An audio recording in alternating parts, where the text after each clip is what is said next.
M. Night Shyamalan's Glass was getting destroyed in the Rotten Tomatoes score, but does it deserve it?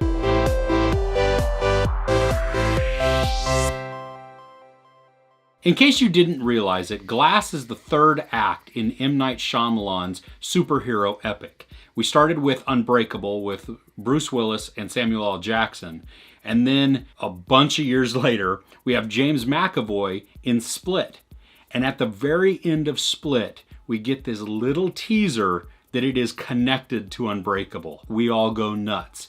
And then you fast forward just a couple of years, and now we have Glass. And this is the third part of the trilogy. If you've seen any of the trailers, you know that all three of the characters are in a facility. They've been captured or they're being held. Whatever it is, they are in this facility together and they're being monitored by Sarah Paulson. I like that this is a great cap to the series, that it brings all of the stories together in a fairly cohesive way, and it fills in any types of gaps if you haven't seen the other two movies. Now, James McAvoy steals the show with his 24 personalities.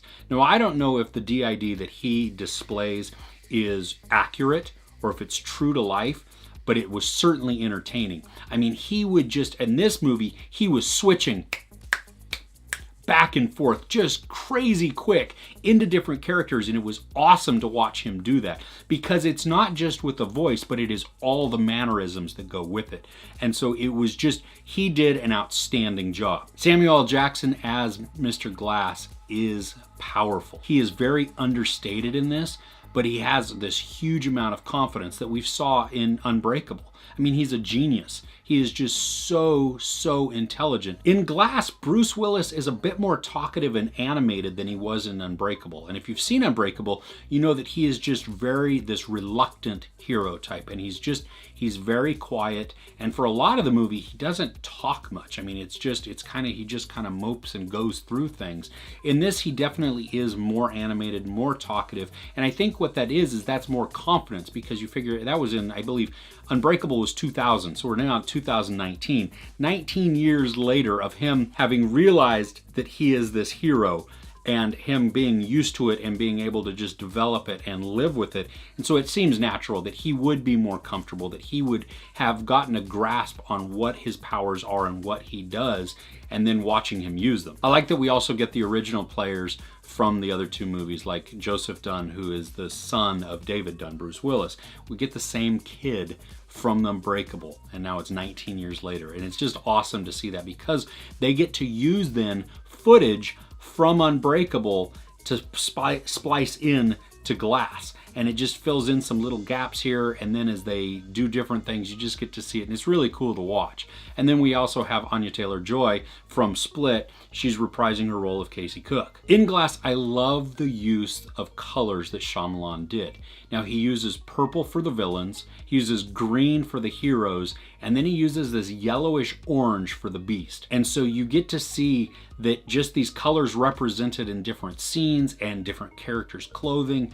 And it's really awesome to see not only just the three main characters, but then supporting characters and how they dress and what that does and how that ties in to the respective hero, villain, or beast. There are some parts that are slow in Glass. Now, it's not nearly as slow as Unbreakable was, but you do feel it just a little bit. And you can definitely see where there are some scenes that could be trimmed or completely cut out and they wouldn't affect the story in any way. The pace, though, is patient, but it's moving.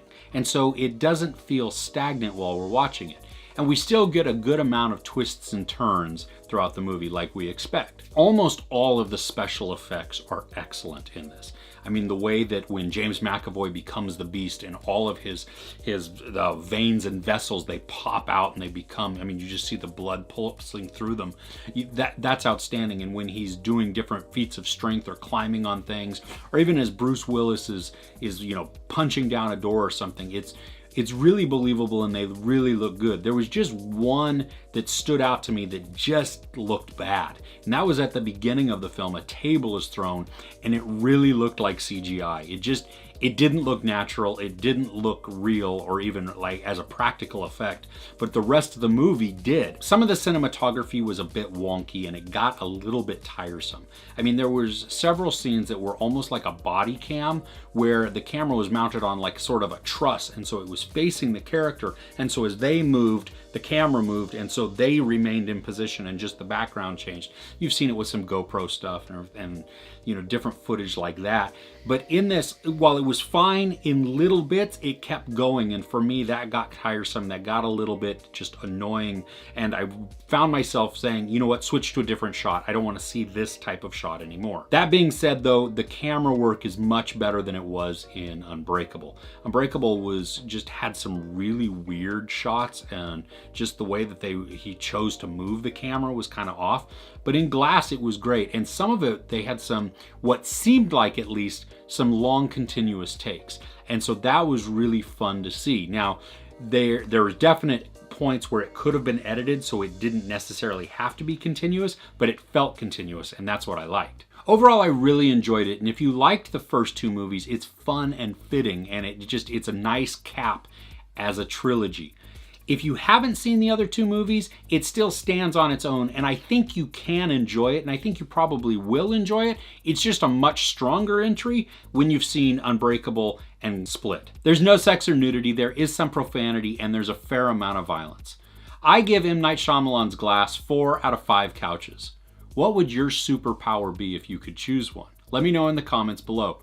If you enjoyed this review, please give it a like. Also, don't forget to share, subscribe, and tap that notification bell icon so that you know when I upload new content. I'm Chris. This is Movies and Munchies. Thanks for couching with me.